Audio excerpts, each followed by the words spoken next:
ఎప్పుడైనా ఎక్కడైనా మీ చేతిలోనే వార్తా ప్రపంచం. మీ మొబైల్లో, మీ కంప్యూటర్లో, మీ టీవీలో. సాక్షి టీవీ డిజిటల్ ప్రసారాల కోసం లాగిన్ అవ్వండి www.youtube.com/sakshi-tv. సబ్స్క్రైబ్ సాక్షి టీవీ యూట్యూబ్ ఛానల్. దేశంలోని పరోక్ష పన్నుల విధానంలో పెను మార్పులకు జీఎస్టీ కౌన్సిల్ శ్రీకారం చుట్టింది. సామాన్య మధ్యతరగతి ప్రజలకు భారీ ఊరట కల్పిస్తూ చరిత్రాత్మక నిర్ణయం తీసుకుంది. ముఖ్యంగా ఇంటి ఖర్చులు చూసేవారికి ఊరట కలిగించే వార్త వచ్చింది. ఇప్పటి వరకు ఉన్న బహుళ పన్నులు స్లాబుల స్థానంలో ప్రధానంగా 5%, 18% అనే 2 స్లాబుల విధానాన్ని ఆమోదించింది. ఈ కొత్త విధానం సెప్టెంబర్ 22 నుంచి అంటే దేవీ నవరాత్రుల మొదటి రోజు నుంచి అమల్లోకి వస్తాయి. ఈ మార్పుల ఫలితంగా పాలు, పప్పుల నుంచి దుస్తులు, చెప్పుల వరకు అనేక నిత్యావసర వస్తువుల ధరలు గణనీయంగా తగ్గనున్నాయి.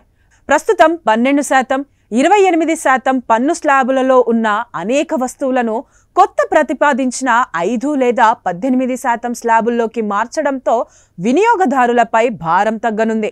ఈ నిర్ణయంతో ప్రజలు రోజు వినియోగించే కిరాణా సరుకులు, వ్యవసాయ ఉత్పత్తులు, దుస్తులు వంటి ఎన్నో వస్తువులు చౌకగా లభించనున్నాయి.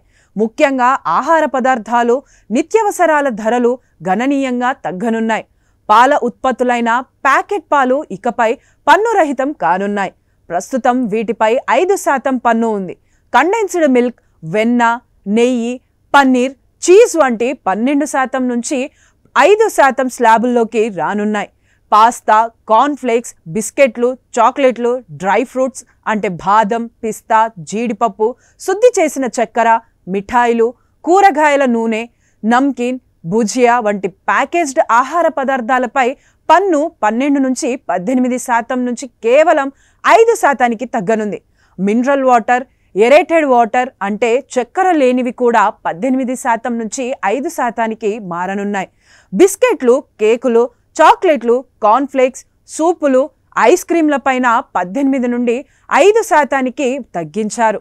మొత్తం మీద జీఎస్టీ 2.0 వల్ల ఇంటి కిరాణా, ఆహార ఖర్చులు గణనీయంగా తగ్గనున్నాయి.